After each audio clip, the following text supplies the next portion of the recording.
دوای 4 ساڵ لە چاوەڕوانی دوجار پاڵەوانێتی یانەکانی کوردستان بۆ یاری شەترەنج دەستی پێکرد. پاڵەوانێتیەکە لە شاری هەولێر ئەنجام دەدرێت و 12 یانە بەشداری کردووە و بە 7 ڕاوند و بە سیستەمی سویسری یاریەکانی بەڕێوە دەچێت.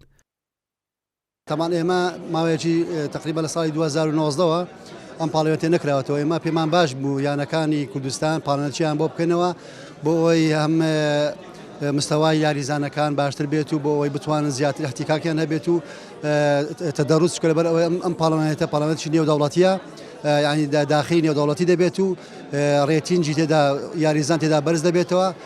لەم پاڵەوانێتە تەمان 12 یانە تێدا بەشدار بوون، 3 یانە لە شاری سلێمانی و 2 یانە لە گەرمیان و 7 یانە لە شاری هەولێر تێدا بەشدارن. لە 7 جەولە ئینشاڵڵا 7 جەولە ئەنجام دەدرێت بە نظامی سویسری پاڵەوانتەکە ئەنجام دەدرێت. بێگومان ماوەی 4 ساڵەکە پاڵەوانتی یانەکانی کوردستان نەکرایتەوە.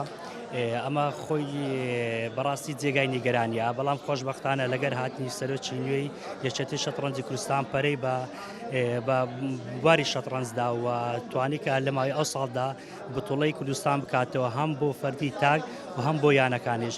بەڵێ زۆر گرنگە بۆ یاریزان کە ساڵانە بەشداری ئەم زۆرە پاڵەوانتیانە بکاتن، هەم ئاشنایی دەبێتن بە یاریزانانی نوێ لە یانەکان و هەم دەتوانیتن یاریزانە ئازبەرزەکان یاریان لەگە بکاتن و تەستیفە نێودەوڵەتەکانیان بەرز بکەنەوە.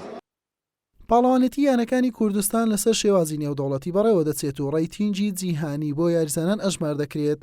7 یانە لە هەولێری پایتەخت، 3 یانە لە شاری سلێمانی، 2 یانەش لە گەرمیان بەشدارن و ڕکابەری بەدەستێنانی نازناوەکە و پلەکانی پێشەوەی ڕزبەندی دەکەن. دوای 3 ڕۆژ لە ململانێ خەڵات بەسەر براوەکان دابەش دەکرێت. حسێن محەممەد، کەناڵی پێم، هەولێر.